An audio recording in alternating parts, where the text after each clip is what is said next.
So. You're having a great festival? I admire all of you because I'm Steve Clemons. I'm Washington editor-at-large at The Atlantic. And I've seen so many of you. You're so generous. Some of us editors out here moderating lots of topics and things, and it's so interesting. We have wonderful folks like are on this panel now I'm about to introduce who just make it so easy for us to play and flirt and swim in ideas and things we have, but I really, really appreciate all of you in the audience that's here. So thank you. And I am at that point where the altitude and the time of day and all of that is hitting me, and your guys' energy is pumping me back up. So thank you guys very much. Anyway, let's get to what we're talking about. Breakout today is on Saudi Arabia and the bumpy road to liberal reform. We have three wonderful panelists to talk to us. At my far left is Hala Aldosari. She's a fellow at the Radcliffe Institute for Advanced Study at Harvard University. All I can say is just put her on Google Alert. I've been enjoying reading and Googling the various perspectives. Very provocative, very thoughtful. Recently, it was either the Post or New York Times piece that you just did. And I would also, in this weekend's Sunday New York Times, there was also a very, very smart piece on the same subject we'll be discussing by Roger Cohen, a good friend who's often here at Aspen Ideas as well.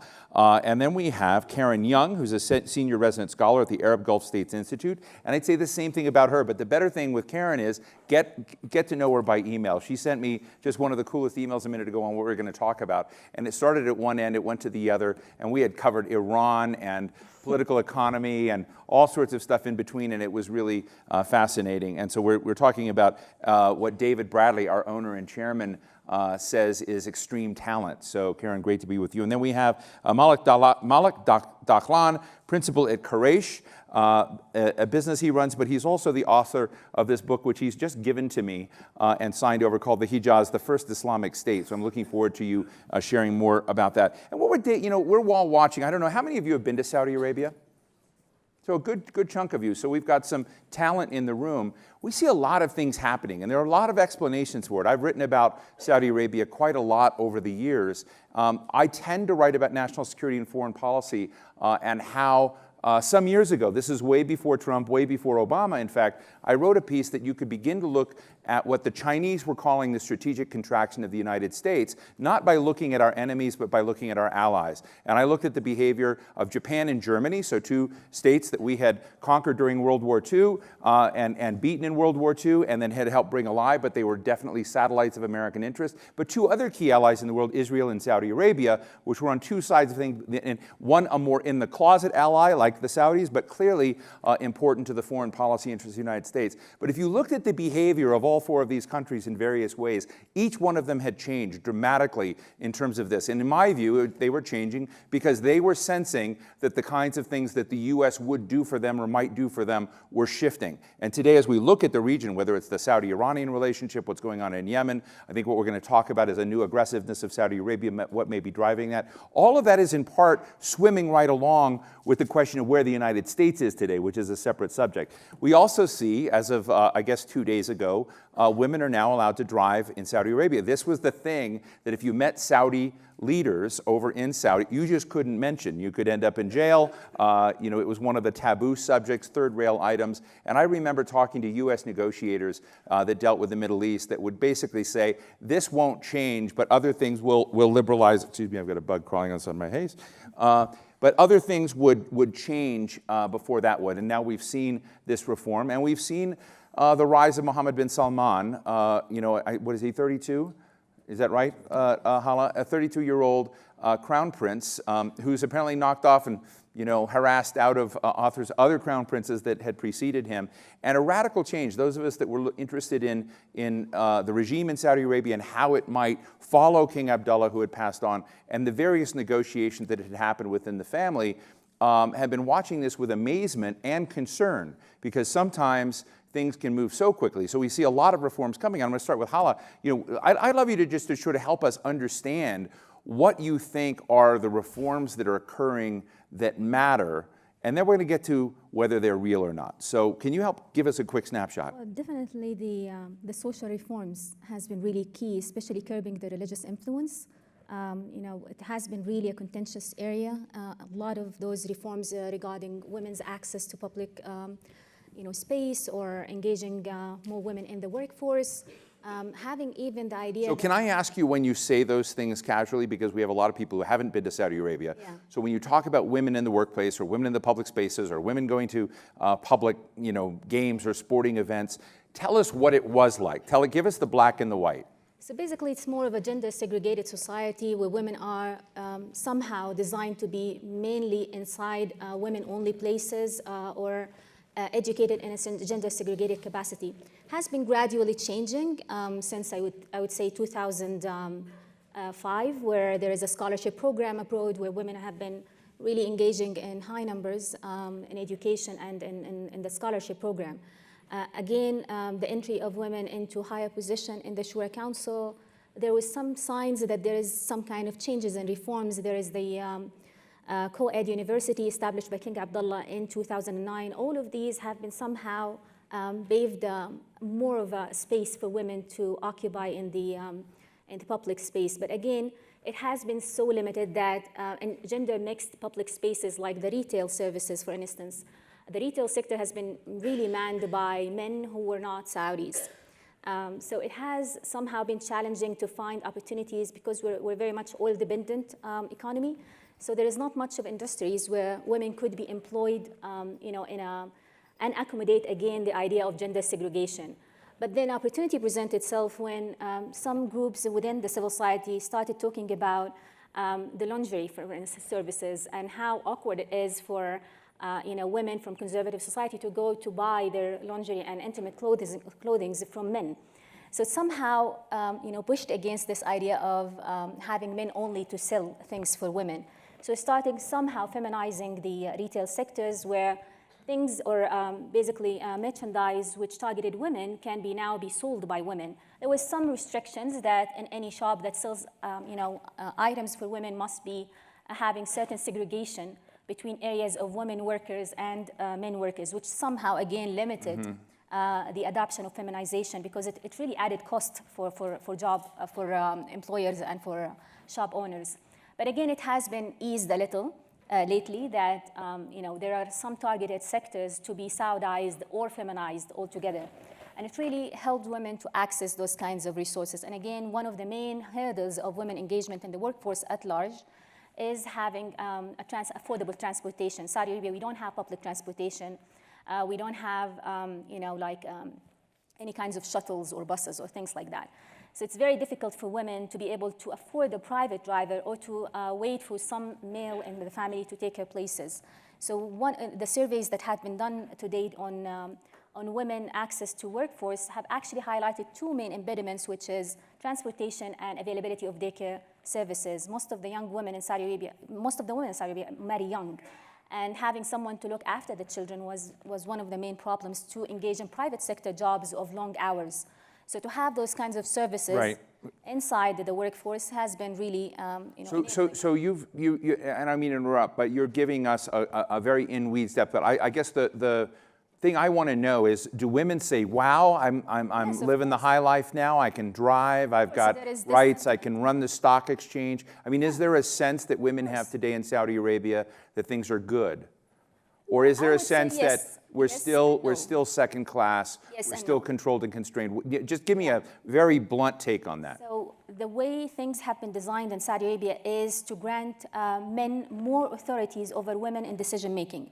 So it really depends on the men in your family as a woman whether you would be accessing those kind of services even if it were allowed by the government, right? So for instance, if I have a guardian that supports my enrollment in scholarships or education or choice of marriage or choice of job even, I would be pursuing those kinds of available resources the government has allowed me to. But if I'm not, if I come from a conservative traditional family that would prioritize my role as a wife or to marry early or to have more children, to look after my children, then my chances are very slim that I would I would benefit from those kinds of opportunities. And in Saudi Arabia, there has been some movement for women to be able to commute on their own without having to look around for solutions. Like the Vision 2030, when it was first released, they allowed for affordable transportation for women whose salaries are less than a certain number, like for instance, in the lower income. But that was not helpful. So the idea for women activists is to have women have more autonomy, more ability to drive themselves everywhere if they choose to, and not only for work, but even for handling their everyday errands. And avoid having to pay for men driver or to house men drivers in their own homes when it's really inconvenient. Right. Again, the other thing is the guardianship issues, which is really limiting, and there is much little that has been done on that. But I want to limit this for the moment to Yeah. the question of the political dimensions of what's happening, because Yeah. I'm going to jump to Karen for a minute. Say, Karen, is this all a duplicitous game by Mohammed bin Salman to shift them? Because I think you're somewhat skeptical, if I was reading your note right, of what we're celebrating as the expansion of rights for women. Tell us why you don't think this is the right prism and right frame to look at it. I don't know if it's right or wrong, but I think this is, as many activists themselves have said, and Hala is certainly very familiar with this bittersweet feeling, right, that people describe, where of course there's a celebration of mobility. I mean, who wouldn't want that? But the issue of guardianship, of which you, as a woman, are essentially a child. Mm-hmm. You don't have the right to go to the hospital without your guardian's permission. You don't have the right to travel outside of the country. You don't have the right to take care of your children in the case of divorce or custody. So there are a whole lot of kind of larger issues which are still very much on the agenda of activists and people who are working towards these goals. As far as Mohammed bin Salman and his effort to, I think, take credit for the women driving announcement, I think that's a broader trend of his consolidation of authority within the kingdom, and very much trying to, control the narrative and to control outlets of other voices or dissent. So this is very problematic for the women who worked for these goals and are not able to celebrate them because they're in jail or because they're not able to be in the kingdom. So that's the harsh part. Malik, you're a Saudi guy, right? I am. How do you feel? Do you see the age coming when Saudi men will dial up on Uber and the Uber driver will be a woman and that will be cool? Well, I do think that it is a moment of celebration. And I think whether or not, we want to call these reforms real, I would say yes, they're real, they're gradual. I like the use of the word credit. The truth is there are freedom riders and there are people who really fought very hard for us to reach this Rosa Parks moment. And as you called it, it's a bittersweet moment. But for me, and I wouldn't take the megaphone as the patriarchal figure, and I'll give that narrative completely to the people who went through it and experienced it. Malik, some of these people that were fighting in the freedom fighter, the freedom rider moment are in jail today and being detained. However, obviously I cannot defend that as a lawyer. And I find that troubling. I'm a lawyer who I grew up with certain fundamentals and then studied law, and the rule of law is fundamental to me. And I don't think it's intolerant or incomparable to Islamic teachings, Right. Nor is it a problem when it comes to the general context of reforms that need to happen. And I hope that that will become at the forefront. And the way I see these right now, while I don't discuss specifically the plight of women, I can relate to it as a father, as a brother, as a son, and as a husband. However, I celebrate it as a citizen, and this is where the point on intersectionality comes in. In essence, the women received rights and freedoms before anyone in Saudi Arabia, and I think they will guide the way to more openness in society as more things bubble up. Issues that we haven't seen before, religion, sects, tribalism, all of that is going to bubble up. And we think, in the end of the day, the women such as Hala and others who made this possible. And what actually was warm, I was here, I was in Aspen when this happened, and I wanted to come out and celebrate it somewhere, somehow. what I found very powerful is that even the expatriates and the drivers and the shopkeepers and people who, let's say, a driver, a Filipino driver who grew up, who was there, he saw a daughter growing up and so on, was sitting there clapping. And everyone was so happy for that moment of empowerment. Now women will lead their way to their choices. They're behind the wheel, but it's their choices. Where they're driving to is going to be a different story altogether. And no one, doesn't matter who it is, no one can take that away from you. Do any of you, and Hala, I want to come to you, you sent me a piece that was so compelling about the fact, saying that MBS, Mohammed bin Salman, the Crown Prince, has essentially become something that other kings in Saudi Arabia have not been, which is an absolute monarch, that absolutism is now here. Yes. And while absolutism is argued by some as what you needed to reform and liberalize, push back the religious authorities to unplug some of the global activities of the Wahhabist clergy, that was necessary and needed. But I'm just sort of interested in what struggles in the soul there are and what dangers there are with an absolute monarch coming into play, like possibly Mohammed bin Salman will.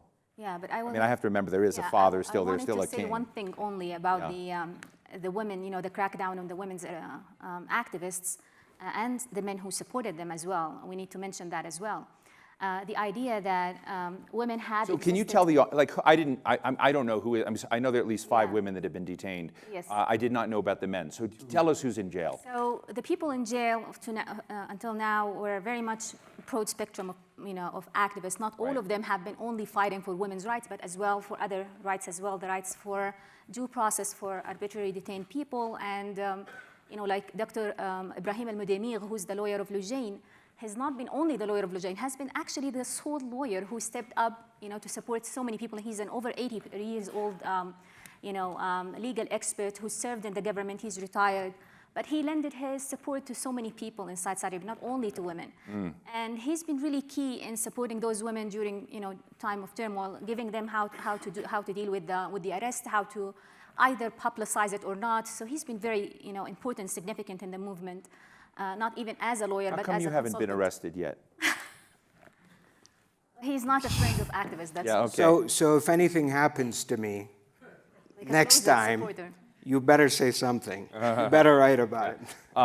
But I mean, so the other women who have actually been very, high-profile activists, were Aziz Al-Yusuf, Lujain Hadloul, and Iman al-Nafjan. And Iman has been actually one of the first women inside Saudi Arabia. She's a professor of linguistics, and she has been one of the first women to plug in English back in 2009. So they have been present in Saudi Arabia advocating for reforms long before, the King Salman ascent to power.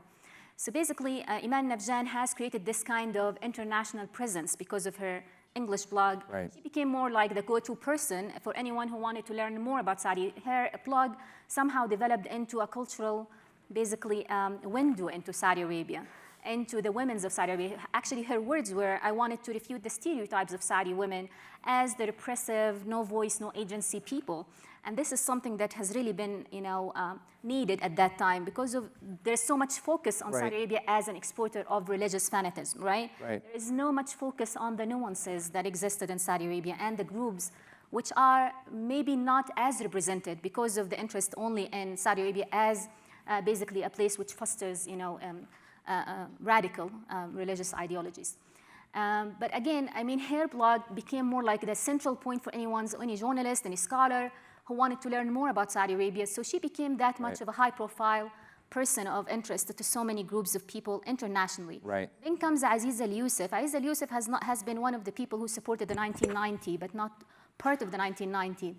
Her presence is somehow very much of a dual, purpose presence because she's very much someone who represented the traditional, women in Saudi Arabia. But at the same time, she's very much approachable by the international community. So she has a house here in Virginia. She always comes here. So for someone who's traditionalist, but at the same time open and tolerant for all, she became more like an intergenerational, I would say, agent. Right. So a lot of young people came to her house and they have their book discussions. Right. They have, Okay. She had been really a force Yeah. to gather people from different generations and women particularly. Again, you get I don't have a big house actually to the gather videos of Aziza has been the most visible videos in the movement to October 26 driving. She would drive in so many different forms. So one of the shootings with her face covers Right. and one without, in different cars, just to give more like presence to, or basically a volume. Thank you for putting some human faces on this. Yeah. I want to come back to Karen and Malik again for a minute about this question of what Mohammed bin Salman is doing. When he visited the United States, Jeff Goldberg, our editor-in-chief, did an interview with him. It's in The Atlantic. It's fascinating. And what's really bothering me about some of what you've just sort of described is these personalities and people that have become, essentially captured as they've helped drive some of the liberalization that we're talking about today. They become victims in the process. But it seems if you were to read Jeff's piece and in the interview, and the candor that I think MBS had, it seems to us to be kind of a weird gap between the folks that have done what they're doing seem to be like what he's advocating. So Karen, what's going on? I mean, I'm just, This is get us really, out of the yeah, weeds it's and problematic. kind of give us a more top-down picture on Vision 2030 and whether or not what we're seeing evolve is real or not real as you're looking at some of these things. Because I think one of the things, I used to call it the, I was going to write a facetious piece. I'll tell you guys I didn't do it, but I was fascinated by MBS's trip across the United States. He went everywhere. He went to Boston. He went to Hollywood. He went down to Austin. I called it the Evita tour, Don't Cry for Me, Mecca or Medina. And it was going to be a kind of thing on how liberal he was and all of the folks and sort of seducing them to see the new and different Saudi Arabia. And next thing we know are these detainees. So, and there were others in October before Right. that, just when he returned from the trip. There's a couple of, I think, false dichotomies which Mohammed bin Salman and the cult of Mohammed bin Salman have created. And one is this idea of, well, I have to do these things like arresting these women because of pressure from Islamist conservatives. So it's either us or them, right? And another kind of false dichotomy is this idea of, you're with us or against us in terms of the rivalry with Iran. And both of these play into his ambition to consolidate authority and really create, as you were asking Hala, this new kind of rule, which is not really within the bounds of traditional Saudi relations between state and society. I think to give it a little bit of framing, I would say we have to look back under some of the trends that were going under King Abdullah, which is, across the MENA region, but especially across the Gulf, from 2003 to about 2014, we had this really high oil prices, massive accumulation of wealth. And in Saudi Arabia, this was put to great use to build universities, to build hospitals, and to really create a generation, a very big and demographically a bulge of young people, who envisioned a different kind of future. And now, because of kind of two events, 2011 and what we think of as the Arab Spring, that was mounting grievances for a couple of things: jobs and economic mobility. Housing is a really big issue. And then 2014, the decline in oil prices, and the state basically realizes, okay, we spent a ton of money, we've raised expectations, we've made lifestyles really, really nice in terms of giving people jobs within the public sector, making water and electricity very, very inexpensive, subsidies of all these things. And we can't pay for this anymore. And at the same time, we need to consolidate and kind of coup-proof from what would be mounting grievances and resistance. So just because quality of life did get better for many, many Saudis and many young people across the region, it doesn't mean that it was everybody's wealthy and has whatever they want, right? So for middle class people, there's been a very much rising cost of living and kind of hitting a wall, right? Feeling like, okay, I played by the rules, I went to school, I went to university, and I'm not moving forward. I can't buy a house. I can't get married. So these are the grievances which you see across the Middle East. But in Saudi Arabia, this comes at a time when a young reformer comes to power with his father, and these are, structural issues within the Saudi economy that King Abdullah was very well aware of. He knew the housing crisis was coming. But nobody set programs to deal with it. So that's what Vision 2030 is supposed to do. The problem now is that it's very difficult to deliver those things that people want. And the job issue is incredibly important. So when we think about why women become part of this narrative and why he needs to control the empowerment of women and closely guard what spaces they occupy in society, it's really, in my view, an economic rationale. So the reason why you might want women to drive and the reason why you might want women to be more mobile is because they're your best help at creating a two-income family, which will help alleviate those grievances where people feel they can't move forward. So thank you. Malik, you're from Mecca. So where does Islam, where do the Wahhabists, where do the Saudi Salafists fit into this equation? So can I pick up your point on narrative? As long as you answer my other... I will. I promise. I want to know if there's a revenge part of this story. Cry for me, Mecca and Medina, definitely. So just backing on the point on narrative, Steve, I think what you did, and this goes back to a session that Jeff had about, or his question about what is it that we can offer at the Atlantic that makes people understand, which is leading by example. There was a massive PR, I would say, battle going on when MBS visited the US. And you can see it all across. But it was only the Atlantic and the New Yorker that produced two pieces that tried to explain the situation and with the integrity of American media. And believe it or not, that example helped us in the Middle East, in Saudi Arabia, to refocus our agenda and our ability to interact with government. So never undermine the influence and how much, just the words, the letters that you use and choose. And with that, I would talk about the issue of narrative. And you remember when Jeff asked the question about Wahhabism, which was the W word that is now not to be mentioned and was completely thrown out of the vocabulary. Now, if I was a one-issue voter, and in this instance I am, I would vote for Mohammed bin Salman as a crown prince, because when he announced his big investment forum in October, and you remember CNN and MSNBC, and everyone was reporting American news in Riyadh, actually, from Riyadh, but he disassociated himself from radical Islam.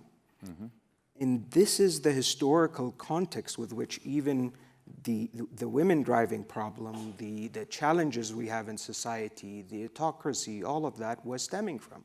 No one was able, part of it because of geopolitical interest, no one was able to challenge the Saudi establishment about the religious, the Wahhabi, the extreme, and Jeff pushed that point. He's like, what do you mean? It's the Salafist jihadist mentality. It's the Bin Laden, it's the 9/11, it's all of that doctrinal stuff that found itself to Syria and Iraq that scares us, that makes us, politically correct about everything as we are, as we should be here. But you know that there is a problem, and that's what got Trump and others to even use it in his inauguration speech to say, I want to wipe out radical Islamic So where is terrorism. that infrastructure today? Today, that's been completely degraded, delegitimized. And this is what worries me, and this is where I mentioned the book, where I say that this has been a negative space used in different forms by actors and agents. I call ISIS, for example, neo-medievalism, which is this ability, this idea, because it's the Mecca and Medina is the land of Islam, indeed, it's the place where God resides. So therefore, I have some sort of a legitimacy that allows me to decide what is law, what is right, what is wrong, what women should do. And that is a very intolerant perspective, and just one perspective out of so many. And that has defined what Saudi Arabia can do. And the Crown Prince knows that this was shackles, that he didn't want to be subject or beholden to that system, given that he is the custodian of the two holy mosques, or his father is, and he doesn't need this problem. Now, the issue is, bear in mind, even just to give context, he was 4 years old when the first freedom riders went out as women. This is 1990? Yeah. 4 years old. So he goes into this like without the knowledge. And this is not defending anything, but you can see there's this need and this interest in redefining the narrative, the alliances, not wanting to come out as saying that, yes, I am Wahhabi and we have made mistakes in the past and we should move forward, you know. But he faces a new reality that says you have to liberalize, you have to have peace in the Middle East, you have to be an agent for peace in the Middle East, you have to find a way to interact with the world. And what I'm arguing for is that we need a positive space so that the right, the radicals, the zealots cannot sort of engage on basic human fundamentals and values that we agree about.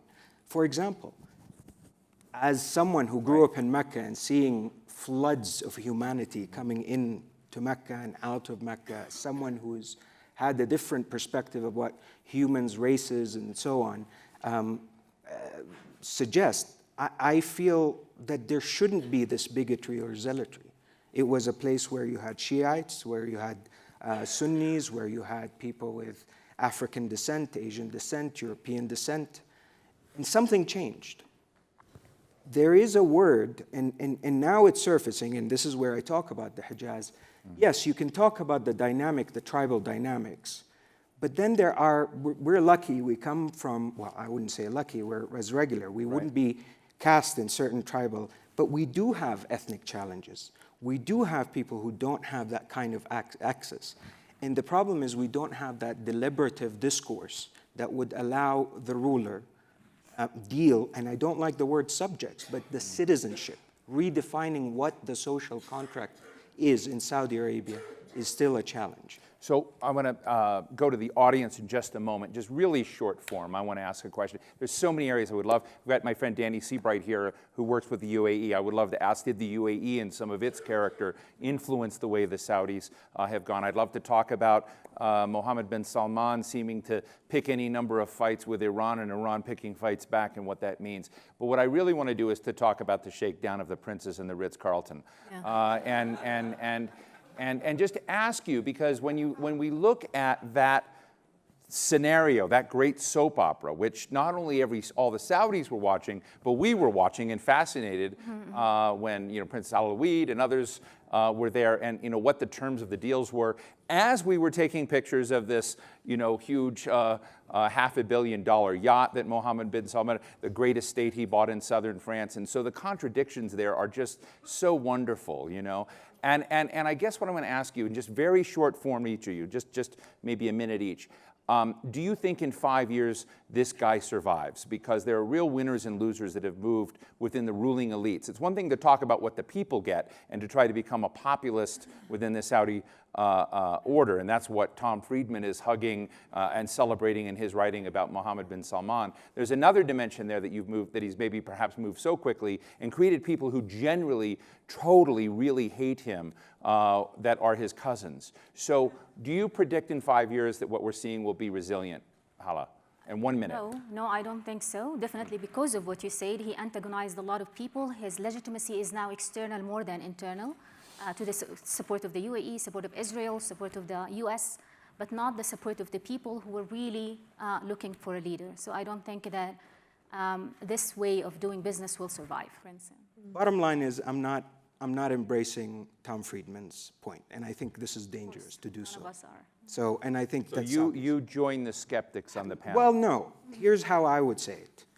We just simply cannot. No, it would be apocalyptically risky for us, for Crown Prince Mohammed bin Salman to fail in his reforms. No one can afford it today. That's what I would say. So we have different opinion. Let me open it right down in the front, and we'll go in the back. So we have a microphone, thanks in advance to you. Right down here in front, yes. Yeah, wait for the mic, please. Thank you. And we're going to go so I'm going to ask short form questions, but also short form answers. You guys have, you talk in paragraphs. It's great. Any of you, go ahead. Elliot Levy. Could any of you comment about the relationship between the State of Israel and the Kingdom of Saudi Arabia? A few years ago, an El Al plane could not fly over airspace that belongs to Saudis, and now we see commerce, exchange. Is this all because of economic reasons? Is it because of your crown prince? Or is it because of your common enemy in Iran? Let me ask Karen to answer that.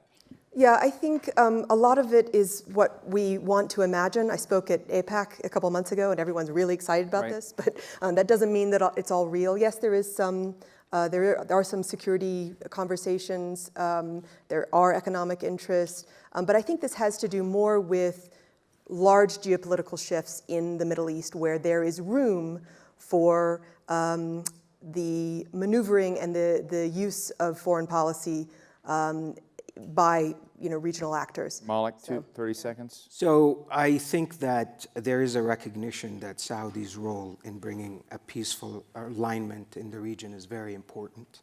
The idea is because of a lack of presence of Palestinian leadership, that Saudi Arabia and the UAE would factor in a more constructive way to push forward some of the alternatives that exist and provide what is called right now in the track 2 diplomacy sphere, a political horizon. That's been problematic, and we're yet to see what Jared Kushner has to present. The fact is, I mean, I'm just going to editorialize. Iran and the enemy of the enemy is your friend is driving a lot of what we're seeing. And again, going back to my friend who works with the UAE, UAE has been a very, very big player in helping to broker behind the scenes mutual security interests between Israel and certain Sunni Arab states. Yes, right here in the middle, lady here in the middle. Hi, Maggie Mitchell-Salem, Qatar Foundation International, or Qatar, however you want to say it. I want to come back to freedom of expression and the one narrative idea. And clearly 2011 and the Arab Spring taught us that there isn't one narrative. And I think Karen pointed out a number of factors that sparked what happened across the region. Right. So the question? Those aren't quieted. Political Islam and the idea of freedom of expression across the region from a country, the custodian of the two holiest places to Muslims, and how does that evolve if one narrative seems to be what the emerging powers of the region are working on? Thank you. Hala? Well, I think that is a very worthy question because that's the way, how the West looks into Saudi Arabia and how it lends support to the Crown Prince Mohammed bin Salman. But what is missing, I think, from the whole thing is the idea that without freedom of expression, we wouldn't have been, able to reach the position where Crown Prince can, in effect, take that kind of decisions on reforms with least significant resistance. I mean, even in women movement, I have a scholar, a religious scholar, who supported women by creating a fatwa, a religious edict, that would refute that of Ibn Baz. So you get to see that within Saudi Arabia, there is other reformists, religious activists who have called for constitutional monarchy, for the rule of law, for more rights for people, civil and political rights. These are missing actually altogether. And without the work and the challenging narrative of these people to the fundamental, I would say, ideas that was somehow embraced by the political, by the monarchy, I mean, we wouldn't be able to reach a position where reforms such as allowing, recreational activities, cinemas, women attending, sports, it wouldn't have been happening. And those people are actually imprisoned. But it doesn't go away. I mean, one of the main things that I want to say, it doesn't go away because now the Crown Prince is the promoter of those ideas. It doesn't, you will always find a resistance from the people, and we get to see that the religious clerics are going against the political establishment because they don't provide narrative. They provide only orders for them to be silenced. If I may, Hala, I think also part of the question, I just want to make sure that it is included because it's a deep question, is whether or not what we saw happen during the so-called Arab Spring, now the Arab disaster, was just a lot of multiple narratives, the growth of political Islam. I've been to Doha many times and met political movements, what they call that are very different across the region. and you know, I think recklessly called the Muslim Brotherhood across the way. And I remember asking, Condi Rice here at Aspen Ideas a few years ago, some of you may have been here, what she thought, for instance, in Egypt, with the Muslim Brotherhood being pushed back under the rug, or we see in the split between Qatar and UAE and the Saudis, whether or not that kind of war and fight of delegitimizing a certain kind of voice rather than dealing with it is going to work or not. And I just want to make sure that we put that on the table. I don't think we can answer that today. It's complex, but I do think it's a very legitimate thing. So I want to add that to there. Danny Seabright. Thanks, Steve. I'm just going to get right to it. And Danny, by the way, is head of the U.S.-UAE Business Council. I had the exact same blunt question that you asked when you started out, originally being blunt. And I worry, and I advise Fortune 50 companies, Fortune 100 companies all the time to be very careful with what's going on in the kingdom for the next 5 years. But to the point, it's way beyond just what's happened, what the impact is going to be in the kingdom if MBS fails. The apocalyptic nature of what you're saying that happens across the region is going to be huge. Talk about that a little bit more. What happens with Iran? What happens with the broader region if the Saudi experiment today fails in the next 3 to 5 years? And as you answer that, because we're going to bring this here, I want to ask you just real quickly, Danny. My sense is that MBS has invested so heavily in the Trump relationship that one wonders should, and I'm not anticipating this, but should Donald Trump become more limited? Should he lose a chamber? Should the political robustness of Donald Trump diminish? Whether you think that'll have an impact on the politics in the kingdom. It will have an impact in the kingdom for sure, but the U.S. relationship with Saudi Arabia transcends Donald Trump for sure. Right. And whoever's in power in this country, we will have a proper and good relationship with the kingdom. Malik? I think that the way I would put it is that I come from a perspective of being an international mediator and looking at some of the adventurism that's happening around the region. And I see that the UAE and Saudi Arabia are leading this, is heightening the risk factors. Someone like Erdogan or obviously Iran and so on are not there to just find a regional settlement. They're there to win the pot. So when I start looking across the Red Sea and seeing basing rights for Erdogan, at Sawakin, right across from the two holy cities. And then I see basing rights in Qatar, and I see the Iranians circulating around. I start feeling the anxiety. And we know it, we get it, and there's that narrative that says we don't want to be another Syria and so on and so forth. And the risks are high. We're seeing what's happening to the south. So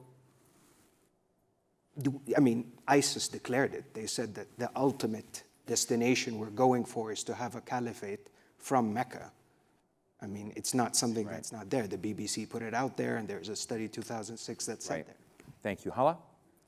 Well, I think looking at Iran, for instance, I think it is not going anywhere constructive or positive. It actually caused those countries that were trying to keep away from Iran to fall into Iran because of this kind of excessive or aggressive approach or interventionist approach to solving problems. Iran is not going anywhere, and I believe in Obama's ideas actually of sharing power. But this is the problem in the Middle East. Everyone wants the biggest share possible. And instead of trying to come into agreement of how can we survive and each one of us would benefit, no, we're actually increasing the nationalist sentiment within Saudi Arabia and within many other countries. And I think there is a coalition that has been forming, the UAE, Saudi Arabia, Egypt and Israel, that has somehow pushed this kind of aggressive and somehow maybe misled the leaders of those countries that those kinds of ideas could actually work. It's really exhausting, it's draining, and it's not really going to be resolved anytime soon. So I'm really worried about the repercussions of... Karen, I'm going to give you the last word here just to help us understand the political economic implications of a collapse of this. Yeah, well, I think the title of this panel is correct. There is a seismic shift in the region right now, and as Hala describes, I think it's exactly correct. And this is partly due to a perception of American withdrawal or American disinterest, a permissive attitude towards a rising nationalism, towards self-defense. And so the region is being reshaped. And there are economic interests. The ports, as you mentioned, Malik, are incredibly important. What's happening in the Horn of Africa, all around the Arabian Peninsula and to Pakistan and India. I mean, the Gulf states see an opportunity to export their power, their economic reach, as any state would. But this is having some pretty important regional consequences. So if Saudi Arabia were to have a real challenge to leadership, if there were truly an attempt on the life of Mohammed bin Salman, and we all pray that doesn't happen, yes, this would be profound disorder. That's 30 million people, 10 million of them foreigners, on the border of a strong but very small country like the UAE, people who are not all rich, people who will be upset. That's a real risk. And for Saudis, the threat perception is very real. There were missiles falling on Riyadh on Sunday, right? So this sense of urgency and of attack and vis-a-vis Iran is very, very real right now. I just want to say, for those of you who are really interested in this, there's a great book that was out that I've enjoyed. I mean, you never, well, this book, Hijaz, who I would highly recommend, from Malik Dahlan, is both seen as a solution. So definitely pick this up. I've read about 2 pages of it, and so far, so good. Yeah. But the other is Bruce Riedel. I think it's called Presidents and Kings, or Kings and Presidents. And it's Bruce Riedel at Brookings, but was also an Obama administration official, is a fascinating journey of the relationship between U.S. presidents and Saudi kings. And what I loved about it was looking at the transformations and the shaping dimensions of Saudi society, and how they were dealing with the external world, and the interplay between domestic factors inside and external. And what I tried to do in today's, we have 3 fantastic resources with very different dimensions of what this equation are, as we sit transfixed by women driving, or Tom Friedman saying Mohammed bin Salman is going to be the great reformer, or something like that, to show that the equations we're talking about are much more complex